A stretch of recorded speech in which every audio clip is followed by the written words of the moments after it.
Hey, this is Richard for Android Central, and this is the Oppo R7.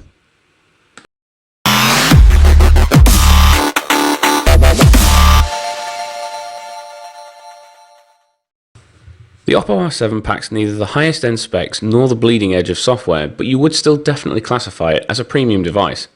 Beneath the metal and glass exterior is a Snapdragon 615 CPU paired with 3GB of RAM and 16GB of storage. Out front, your eyes are treated to a pretty nice looking 5-inch 1080p display. At just 6.3mm thick, it's hard to believe that the R7 isn't Oppo's slimmest ever smartphone, but it's not exactly a brick either. The metal frame around the edges is broken only by the white antenna lines on the top and bottom, and the usual buttons and ports. So we've got power, volume, 3.5mm headphone jack, and there's a tray nestled into the top right hand corner for the SIM card. At the edges of the phone, the frame sticks out a little bit beyond where the glass front meets the actual edges, and it creates a lip which actually adds a surprising amount of grippiness to this sleek metal phone. While the hardware impresses, the software will certainly divide opinion.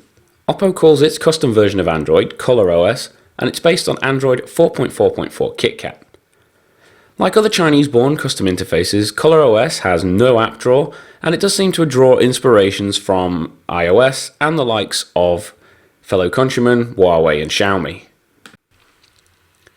Everything has been reworked, and there is absolutely nothing visually, save from the presence of the Google Play apps, that would indicate that you're looking at Android. This level of customization can still work if it's done right, and there's no doubting that Oppo's definitely committed. It's bright, it's bold, it's colourful, and customizing it is as easy as just going to the home page and opening up a theme store. And there's even one preloaded that'll take you back to the good old days of Android Jelly Bean. Oppo's also preloaded a bunch of its own apps and services which covers most of the bases. For example, we've got a cloud storage app called OCloud, along with a bunch of different tools, such as a flashlight which has an SOS built-in flashing beacon, should you ever get lost in the dark. There's also the Security Center app, which covers more than just plain old security. It's kind of a one-stop shop for clearing memory, monitoring data usage, energy saving and permissions, but it does also allow you to block SMS and phone calls with a blacklist and a whitelist, as well as a do not disturb mode.